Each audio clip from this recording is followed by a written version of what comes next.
اللہ اکبر اللہ اکبر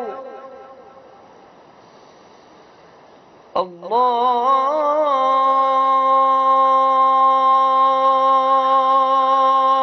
اکبر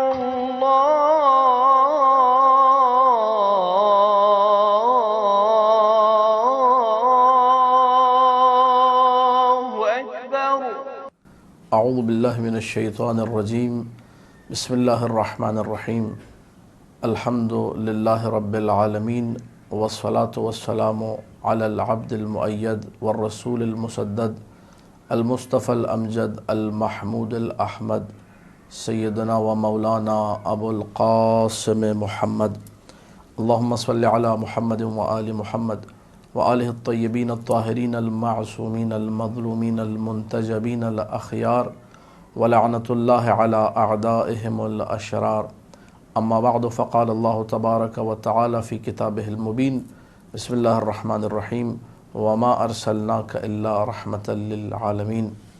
ناظرین گرامی قدر، خداوند متعال نے جس ہستی کو 17 ربیع الاول عام الفیل والے دن بھیجا، اس ہستی کو ان معجزات کے ساتھ بھیجا کہ جو معجزات ایسے تھے کہ آج تک کتب میں ان معجزات کا جب ذکر ہوتا ہے تو عقل انسانی حیران و پریشان رہ جاتی ہے۔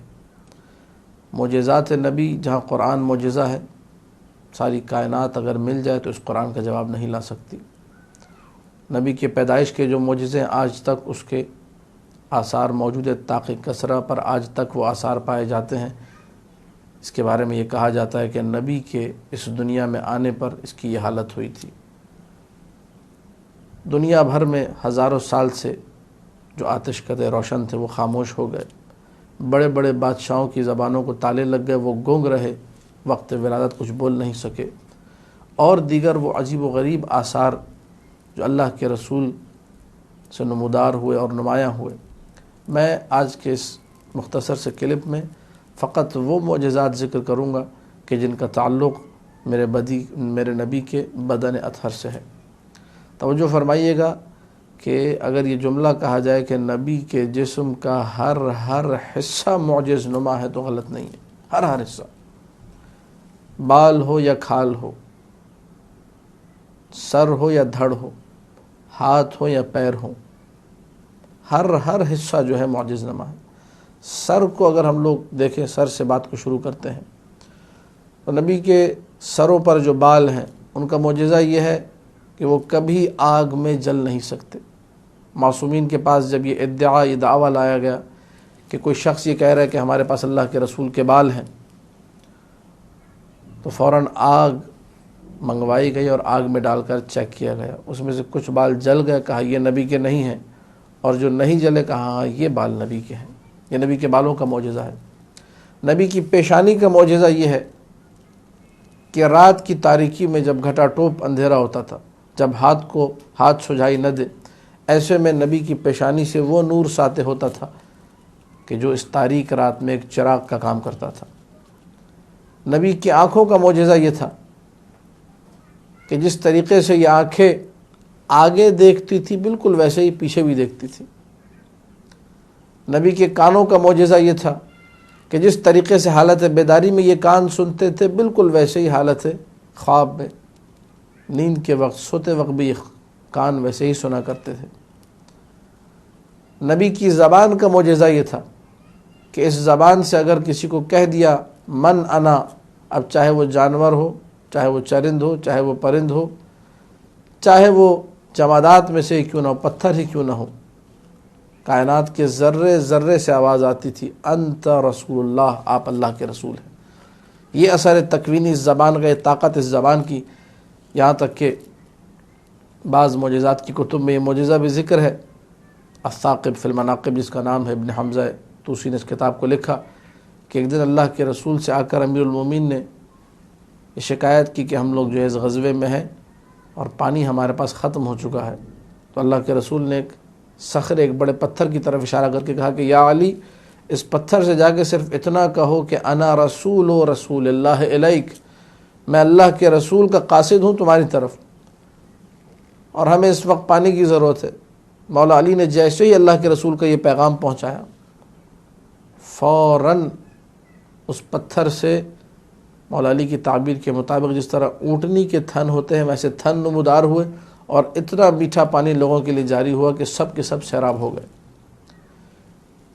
نبی کی زبان کے گرد جو رطوبت ہے جس کو لعاب دہن کہا جاتا ہے، اس کا معجزہ یہ ہے کہ مولا متقیان کی آنکھوں میں جب آشوب چشم ہوا، مولا متقیان کی آنکھیں جب اس مرض میں مبتلا ہوئی، اس بیماری میں، تو اللہ کے رسول کے لعاب دہن سے امیر المومنین کی آنکھیں بھی ٹھیک ہو گئیں۔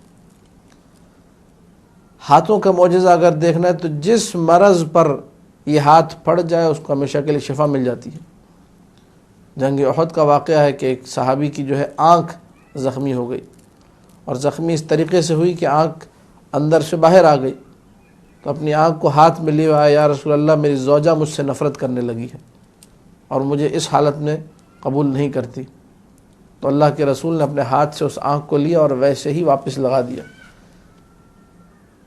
یہ آنکھ جب دوبارہ دست نبی پر آنے کے بعد اپنے مقام پر گئی ہے تو اتنی حسین ہو گئی، اتنی خوبصورت ہو گئی کہ لوگ اس کی آنکھ کو دیکھنے کے لیے مختلف مقامات سے آیا کرتے تھے۔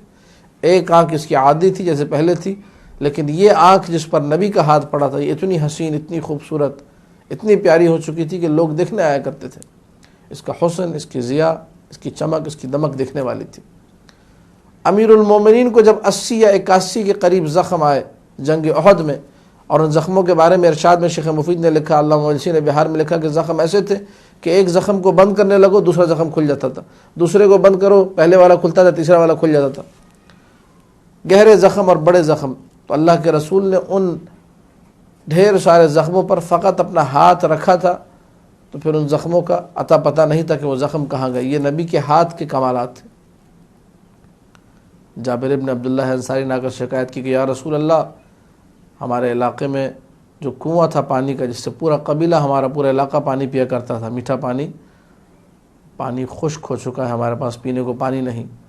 تو اللہ کے رسول نے تھوڑا سا پانی منگوایا اور اس میں اپنے قدمہائے مبارک کو دھویا، اور وہ تشت جس میں رسول کے پاؤں سے نکلا ہوا پانی، جس کو ہم لوگ دھوان اردو میں کہتے ہیں، اس دھوان، اس غسالے کو کہا کہ جا کے اس کنویں میں ڈال دو۔ یہ نبی کے قدموں کا کمال ہے۔ تو فوراً جس کنویں میں پانی ڈالا گیا جو کہ نبی کے قدموں سے مسح کر آیا تھا، اس سے پانی ابلنے لگا اور میٹھا پانی ابلنے لگا۔ یہی قدم جب قبیلہ بنی سعد کی سرزمین پر پڑے تھے تو ہر جگہ ہری بھری ہو گئی تھی۔ یہ نبی کے جسم کے میں نے مختصر آپ کے سامنے کمالات و معجزات ذکر کیے۔ کلی طور پہ اگر بدن کو دیکھا جائے تو چونکہ یہ بدن نورانی بدن ہے، یہ بدن اللہ کا نور ہے، لہذا اس کا سایہ نہیں ہے۔ نبی کے بدن پہ اگر آفتاب کی تمازت میں بھی اس کو کھڑا کر دیا جائے، نہ ادھر نہ ادھر، نہ دائیں نہ بائیں، کہیں سایہ نظر نہیں آتا۔ نبی کے بدن کا کمال ہے۔ اگر نبی کا بدن سفر کر رہا ہے تو مسلسل سر کے اوپر ایک بادل کا سایہ رہا کرتا تھا جو نبی کو آفتاب کی تمازت سے بچائے۔ نبی کا اپنا کوئی سایہ نہیں، لیکن نبی کو ایک لمحے کے لیے اذیت نہ ہو، نبی کے بدن پر مسلسل سایہ رہا کرتا تھا، بادلوں کا سایہ۔ دوسری طرف نبی کے بدن مبارک پر کسی مکھی کو بیٹھنے کی اجازت نہ تھی، کبھی زندگی بھر مکھی آپ کے بدن مبارک پر نہ بیٹھی۔ قاضی عیاض نے الشفا فی حقوق المصطفیٰ میں لکھا ہے، خصائص کبریٰ میں جلال الدین سیوطی نے لکھا ہے، ہمارے علماء نے اپنی دیگر مناقب کی کتابوں میں لکھا ہے کہ یہ نبی اکرم کے بدن کے معجزات تھے۔ اس کا بدن ایسا ہو، اس کی روح کیسی ہوگی، اس پہ توجہ کرنے کی ضرورت ہے۔ اگرچہ ہم سب کے ادراک سے باہر ہے، لیکن اس کی روح اتنی لطافت رکھتی ہے، اس کی روح اتنا کمال رکھتی ہے کہ آج تک ہمارے لیے، ہم لوگ بدن سے محروم ہوئے لیکن اس کے روح کا جو فیضان ہے وہ آج تک جاری ہے۔ آج تک کائنات میں اشہد ان محمدن رسول اللہ کی جب جب صدا بلند ہوتی ہے، لوگ رسول کی رسالت کا اقرار کرتے ہیں تو چاروں طرف برکتیں پھیل جاتی ہیں، چاروں طرف رحمتیں پھیل جاتی ہیں۔ آج بھی مسجد خضرا میں، مسجد نبوی میں جب یہ اعلان ہوتا ہے جب ذکر محمد مصطفیٰ وہاں پر ہوتا ہے، لوگ وہاں پر جاتے ہیں تو ایک رحمت کا وہاں پر احساس کرتے ہیں۔ یہ رحمت کون سی رحمت ہے؟ وما ارسلناک الا رحمۃ للعالمین، یہ نبی کے وجود اقدس کی رحمت ہے۔ تمہید یہ ساری اس لیے تھی کہ جب بدن ایسا ہے تو روح کا ادراک میرے لیے ممکن نہیں، آپ کے لیے ممکن نہیں ہے کہ کیا عظمت ہوگی اس روح کی کہ جس کو بدن ایسا ملا ہے کہ بدن کا ہر حصہ معجز نما ہے۔ اگر انگلیوں سے بھی زمین پر کھڑے ہو کر آسمان کی طرف اشارہ کر دیا تو انگلیوں میں اتنی طاقت ہے، یقین جانیے اس بات کو کہ روح، جو لوگ علماء روح ہیں ان سے پوچھیے گا، آپ جو روح اور بدن کی ترکیب اور اس حوالے سے کام کرتے ہیں ان سے آپ یہ سوال کیجیے گا کہ روح کی طاقت زیادہ ہے یا بدن کی؟ تو ظاہری سی بات ہے روح کی طاقت زیادہ ہے۔ جس کے بدن کی 2 انگلیوں میں اتنی طاقت ہو کہ وہ زمین پر کھڑے ہو کر جب آسمان میں چاند کی طرف اشارہ کرے تو اسے 2 ٹکڑوں میں تقسیم کر دیں، انگلیوں کی طاقت ہے یہ۔ کیا اس کی روح میں اتنی طاقت نہیں ہے کہ ہمارے مردہ دل کو زندہ کر سکے، ہمارے اندر ایمان کی طاقت کو مزید دوچندہ کر سکے، اضعافاً مضاعفہ جسے کہا جاتا ہے، کئی مراحل اوپر لے جا سکے؟ آج بھی اگر محمد مصطفیٰ صلی اللہ علیہ وآلہ وسلم کا واسطہ دے کر اپنی معرفت کے اضافے کے لیے دعا کریں، اپنے مسائل کے حل کے لیے دعا کریں، اللہم انی اسألک بحق نبیک محمد المصطفیٰ کہہ کر دعا کریں، یقین جانیے عقیدہ اگر آپ کا درست ہو، عقیدے میں اگر پختگی ہو، ایمان اگر آپ کا تازہ ہو تو ساری کی ساری مشکلات نام محمد مصطفیٰ کے ذریعے سے حل ہو جائیں گی۔ اور ہمارے پاس معجزات کی کتابوں میں یہ ساری کی ساری باتیں موجود ہیں کہ لوگوں نے آ کر شکایتیں کی، اپنے مسائل کے حل کے لیے کہا کہ یا رسول اللہ مسئلہ حل کر دیجئے۔ اللہ کے رسول نے جہاں مسئلے لوگوں کے مختلف طریقوں سے حل کیے وہاں ایک طریقہ یہ بتایا، کہا کہ جاؤ اچھے طریقے سے وضو کرو، مصلی بچھاؤ، 2 رکعت نماز رب کی بارگاہ میں ادا کرو۔ جب 2 رکعت نماز ادا کر دی، نماز کے بعد ہاتھ اٹھا کر کہو اللہم انی اسألک بحق عبدک و نبیک محمد المصطفیٰ انی اتوجہ الیک بنبیک، بار اللہ میں نبی کو وسیلہ لے کر آیا ہوں، اس نبی کا واسطہ اس نبی کے صدقے میں مجھے دے دے۔ ادھر اس کی دعا مکمل ہوئی، ابھی مصلی نہیں سمیٹا تھا، اپنی جگہ سے اٹھا نہیں تھا کہ مسئلہ حل ہو چکا تھا، نابینا کو بینائی مل چکی تھی، جو برس کا مریض تھا اس کا برس دور ہو چکا تھا۔